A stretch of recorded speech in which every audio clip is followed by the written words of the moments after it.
Hello and welcome to this special broadcast on One India. We are following the story of what transpired yesterday in United States. Now the ripples of it are being felt not just across the United States of America, but also in other parts of the world too. How does the world react to it? What are the implications of it? And especially keeping the all-important elections in United States, how that would be impacted. To discuss that further and more, we are joined by Salvatore Babones, American sociologist, all the way from Sydney in Australia. Mr. Babones, thank you so much for speaking to One India. Pleasure to talk to you. Thank you. Let's get straight away into it. Donald Trump being attacked, and now a different kind of message is out there in the United States. How do you see this for the Republicans, especially in light of the upcoming general elections there? First of all, it completely shatters the narrative that it is Trump and his so-called MAGA crowd who are the ones stoking political violence in the United States. In fact, not only has there been no Republican-inspired political violence, but on the contrary, even when provoked by this assassination attempt, there has been no rioting, no reprisal attacks. There has been nothing but condolences for the one person who was killed and for the two who were injured, and relief that nothing worse happened. So I think that narrative has been completely shattered. It's up to Democrats now to do a little soul searching over the coming week. Now, they will have a week off. The Democrats will be out of the news for an entire week because not only was there the Trump assassination attempt, but this week is the Republican National Convention. So about a week from today, Democrats, in particular, President Joe Biden, will have to come back with a new narrative. Now, Donald Trump has already said that he has completely junked his intended speech for the Republican National Convention, which would have focused on aggressive attacks on Joe Biden. He said he's rewritten it. We'll have to see what Joe Biden comes out with in a week. Right. Expect next Monday to hear from the Democrats what their new strategy is. Absolutely. And talking about the sympathy wave, obviously, Joe Biden is also pretty much aware of it and speaking anything about or in any way condoning or supporting either way. I think it could be a double-edged sword for the Democrats as of now. Mr. Babons, talking about the scenario once again in the United States, a lot of theories are also populating there. And well, the theory strategists, at times use their fertile imagination and come up with ideas that or maybe Donald Trump had orchestrated this attack on his own, which is, Yes, I think we again, can discount that one. Yes. a figment of imagination. Having said that, what you really mentioned about no reprisal violence in the wake of this particular attack, and thankfully no Capitol Hill sort of situation, does this cement the overall image of Donald Trump as the next president? No, there is a sympathy wave, as you said, but that will be short-lived. If I can remind Indians, for example, back in January, when the Ram Mandir was opened and people said this will lead to a wave of support for Narendra Modi, all of that emotion had dissipated by the time the election came around. And it'll be the same thing in this case. The emotion will dissipate. However, this attack has changed the terms of the campaign. The Democrats until now had been campaigning on the single issue that Donald Trump was going to end democracy in America. That if Donald Trump were elected, that was it. There would be no more elections. Donald Trump would be a dictator. He would order the killing of his political opponents. This kind of rhetoric was out there that may have inspired a potentially idealistic assassin. I mean, let's remember, assassins are killers, but they're not murderers. They're killing in a cause that they believe in, however misguided that belief may be. They believe they're doing good in the world. Now, the rhetoric that we've heard from the Democratic Party could lead a young idealist to believe that he is saving America from this future dictator. And Mhm. thankfully, Democrats have resiled from that rhetoric, and hopefully they'll now understand that that rhetoric is no longer acceptable. But that will Right. force them to campaign on the issues, something they haven't done yet. Democracy in danger is never a winning campaign strategy. So this assassination attempt may actually be a blessing in disguise for Democrats if it Mhm. forces them to pull back, rethink their Mhm. strategy, think about offering a positive vision of America instead of only fighting against a negative vision of America. And it is an opportunity for Democrats to rally around Joe Biden and to come out with a new approach. Now, that will be Mhm. difficult. There are a lot of concerns about Joe Biden's health. Those won't go away, but they've at least taken a week off. Right. Right. Mr. Pabon, so since you mentioned Indian election also, and democracy in danger is also something that both the tallest parties here tried to use it to their advantage.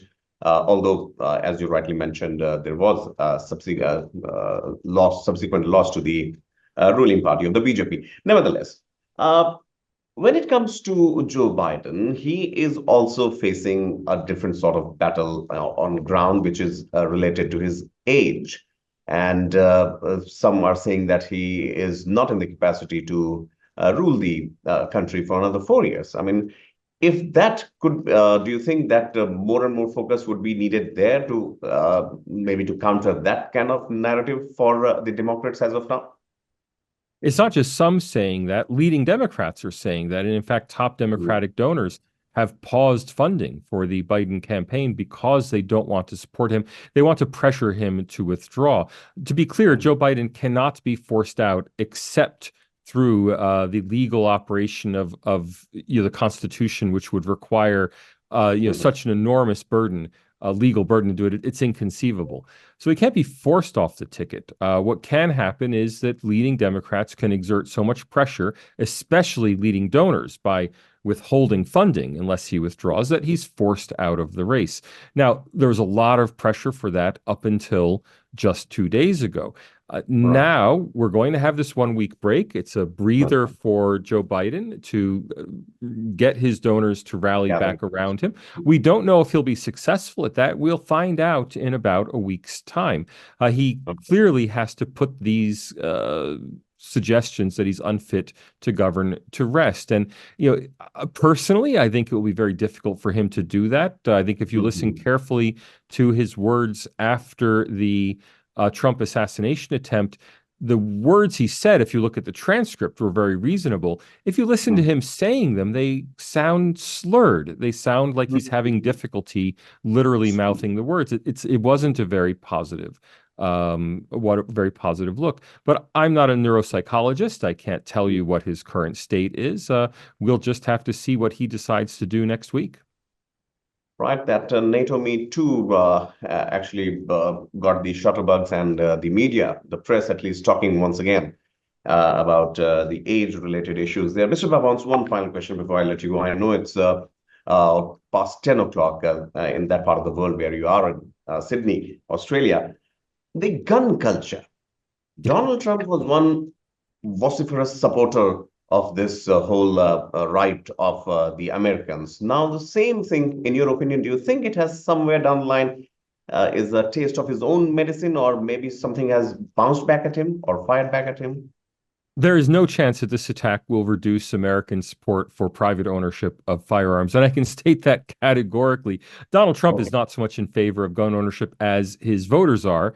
And he, Mhm. of course, has to appeal to his voters. And his voters do not want restrictions on gun ownership. To put this in context, when Mhm. even more horrific shootings occur, the most horrific shootings possible are those at schools, even shootings at elementary schools have Mhm. not led gun rights activists to call for restrictions on guns. Instead, Mhm. they have led gun rights activists to call for the arming of teachers.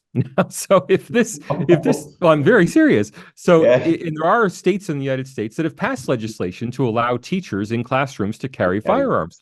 Um, this may appear on. very strange to the rest of the world, but this Yeah. is simply a fact of life in the United States. There will be no reevaluation of gun laws in America as a result of this assassination attempt. And I can tell you that categorically.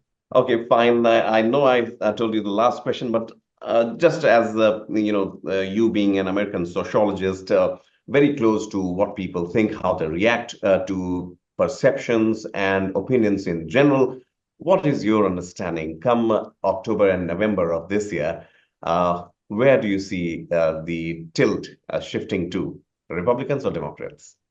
Support for Donald Trump has always been higher than the polls show. So there's something we call social desirability bias, which means that people are reluctant to say that they support Donald Trump if they feel that that will be viewed negatively. And social desirability bias occurs even in electronic response systems. So even if it's press one for Trump, press two for Biden, people still Mhm. seem to feel that social desirability bias. And as a result, Trump's vote has consistently been higher than his polling. Now, I suspect what we've seen in the last 6 months, the rising support for Donald Trump, has not actually been a rise in support for Trump. Instead, it's been a decline in the social undesirability of expressing support for Trump. So, for example, Okay. in the past, where you would never have seen Trump signs on lawns in any but the most heavily Republican neighborhoods, now you'll see a Biden sign, a Trump sign on a lawn in suburban America. People are more willing to wear a MAGA hat, to put a Trump bumper sticker on their car, to have a Trump sign on their lawn. So the reduction of that social desirability bias will only be accelerated by this assassination attempt, meaning that now it will be considered by many people to be socially acceptable to voice their support for Donald Trump. We've seen that in several Right. executives announcing their support for Donald Trump in the Mhm. wake of the assassination attempt. Most prominently, Elon Musk has, for the first time, come out and endorsed Donald Yes, Trump. So it absolutely. may be that the increasing polls we're seeing for Donald Trump do not actually represent new Trump voters. They may simply represent a recognition of the Trump support that was already there. So if I had to handicap the election, personally, I Mhm. would put it in favor of Donald Trump. But 4 months is a long time in politics, and we'll have to see, what comes in November. And but given Joe Biden's candidacy, do you think that the support is tilted towards Trump because there is not a better candidate in the Democrats' side, or is it the general opinion for Donald Trump? Look, it was Donald Trump himself who started saying at speeches last week that Mhm. the greatest choice, the greatest selection that Joe Biden ever made was selecting Kamala Harris as his presidential candidate. And Donald Trump Mhm. said that because it ensured his job as president, because you can't remove Donald Trump, you can't remove Joe Biden from the presidency unless you And get give my the stuff. job to Kamala Harris, and Kamala Harris is extraordinarily unpopular. Uh, so it's very difficult to imagine what the Democrats Does can do that there. does that send? I'm so sorry. Does that send any kind of message to the immigrant community there? No, it has nothing to do. It has certainly nothing to do with her Indian background. She has Mhm. downplayed that. And most Americans will be unaware that Kamala Harris Okay. has any Indian background whatsoever. They would Mhm. see her just as they saw Barack Obama as African American. She has entirely racialized herself as African American from her teenage years, identifying completely with her African American Right. heritage. And it's not an anti-Black sentiment. It's a very personal thing. She is simply a very unattractive candidate. And she's been an unattractive candidate all the way back from her California days, where she consistently, in local California state elections, polled below the party, which is to say that if 600,000 people voted for the party in her district, only 500,000 voted for her. There's a She very has never huge been difference there. she has Yeah. never been a popular politician. And so she is, in a way, Joe Biden's Mhm. insurance policy. There are these fantasies playing Right. in the Democratic world that Michelle Obama or Hillary Clinton Yes. will swoop in to save the party.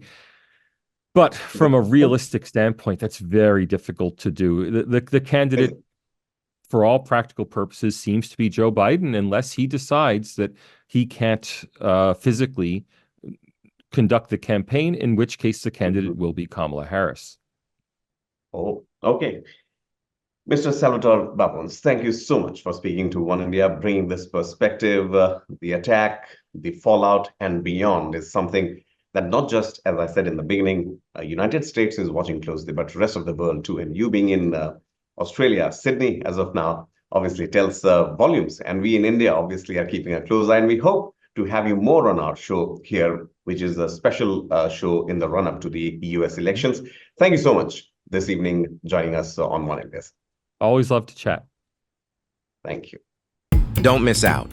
Follow One India for real-time updates.